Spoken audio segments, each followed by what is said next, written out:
शिक्षक बदल्यांनी शिक्षणात गोंधळ. 6व्या महिन्यात अभ्यासक्रम कसा पूर्ण करणार?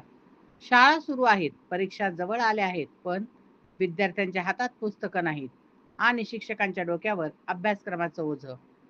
जिल्हा परिषद शाळांमध्ये मोठ्या प्रमाणावर शिक्षक बदल्या झाले आहेत आणि याचा थेट परिणाम विद्यार्थ्यांच्या शिक्षणावर होत आहे. नेमकं काय घडलंय? शिक्षक पस्तावले का? आणि प्रशासनाने चूक केली का? चला पाहूया सविस्तर. राज्यातील अनेक जिल्हा परिषद शाळांमध्ये अलीकडे शिक्षक बदल्या पार पडल्या.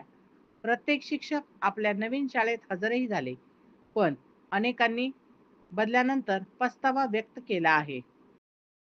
कारण काय? जुन्या शिक्षकांनी अध्यापन पूर्णपणे केलेलं नव्हतं. आता नवीन शिक्षकांना फक्त 6व्या महिन्यात संपूर्ण 6 महिने अभ्यासक्रम शिकवायचा आहे. विद्यार्थ्यांवर परीक्षेचं टेन्शन आहे आणि शिक्षकांवर वेळेच्या मर्यादेत गुणवत्ता टिकवण्याचं दडपण.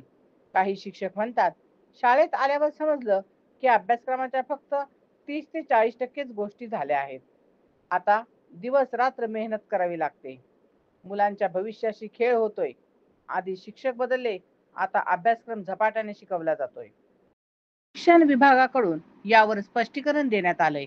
बदल्यानंतर काही अडचणी येतात, पण सर्व शिक्षकांना मार्गदर्शन दिलं जातं. पूरक वर्ग आणि शिबिरांची तयारी सुरू आहे.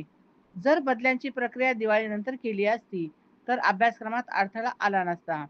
शिक्षक बदल्या या गरजेच्या असल्या तरी योग्य वेळ न ठेवल्यास याचा फटका विद्यार्थ्यांच्या भविष्यास बसतो. आज शिक्षक तणावात आहेत, विद्यार्थी संभ्रमात आहेत आणि पालक चिंता व्यक्त करत आहेत. पुढील वेळी अशा बदल्या करताना प्रशासनाने शिक्षणाच्या वेळापत्रकाचा नक्कीच विचार करायला हवा.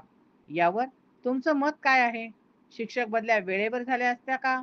खाली कमेंट करा, हा व्हिडिओ शेअर करा आणि अशा आणखी महत्त्वाच्या शैक्षणिक अपडेटसाठी सन वार्ता चॅनलला सबस्क्राईब करा. भेटूयात पुढच्या व्हिडिओत. तोवर शिक्षणात जागरूक राहा.